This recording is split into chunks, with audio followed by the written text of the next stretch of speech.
बिस्मिल्लाहिर्रहमानिर्रहीम। अस्सलामुअलैकुम। दुआ मोरल स्टोरी में खुश आमदीद। आज की कहानी शुरू करने से पहले न्यू आने वाले व्यूवर्स से गुजारिश है कि मेरे चैनल को सब्सक्राइब करें और मेरी वीडियोस को लाइक और शेयर करें और अच्छे अच्छे से कमेंट भी करें। तो अब चलते हैं आज की कहानी की तरफ। एक औरत ने शैतान से कहा, क्या तुम इस शख्स को देख रहे हो जो दर्जी का काम करता है? क्या आप उसकी बीवी को तलाक देने के लिए मुतमिन कर सकते हैं?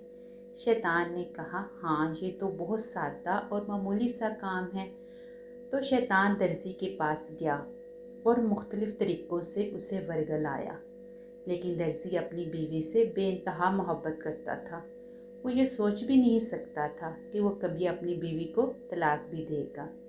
शैतान मायूस होकर वापस आ गया और उसने हार मान ली। इस औरत ने कहा, अब देखो मैं क्या करती हूँ। वो औरत दर्जी के पास गई और उससे कहा कि मुझे सुर्ख रंग का खूबसूरत कपड़े का एक टुकड़ा चाहिए। मेरा बेटा अपनी महबूबा को गिफ्ट करना चाहता है। तो दर्जी ने उसे ये टुकड़ा दे दिया। फिर वो औरत दर्जी के घर गई और दरवाज़ा खटखटाया तो दर्जी की बीवी ने खोल दिया। तो औरत ने उससे कहा, मैं आपके घर आने की इजाज़त चाहती हूँ। मेरे घर में पानी ख़त्म हो चुका है। मैं आपके घर में हाजत के लिए आना चाहती हूँ, नहाना चाहती हूँ। तो दर्जी की बीवी ने उससे कहा कि आ जाओ। दर्जी की बीवी बावर्ची खाने में चीज़ें लेने चली गई। तो औरत ने वो कपड़े का टुकड़ा दरवाजे के पीछे रख दिया और बाहर निकल आई। दर्जी घर आया तो कपड़े का टुकड़ा देखा तो फ़ौरन याद आया अपने बेटे की मालकिन के बारे में। औरत की कहानी याद आई कि किस तरह से वो औरत सुर्ख रंग का कपड़ा लेकर गई थी अपने बेटे की महबूबा के लिए। लिहाजा उसने अपनी बीवी को फ़ौरन घर से निकाल दिया। शैतान ने कहा, तुम कैसी औरत हो? औरत तो बहुत मासूम होती है।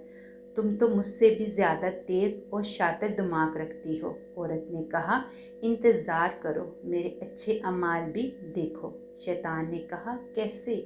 अगले दिन वो औरत दर्जी के पास वापस आई और उसे बताया कि वो कल जैसा मिलता जुलता कपड़ा चाहती है, क्योंकि वो एक गरीब औरत के घर नमाज पढ़ने गई थी और वो उधर भूल आई है और वापस जाने में शर्म महसूस कर रही है।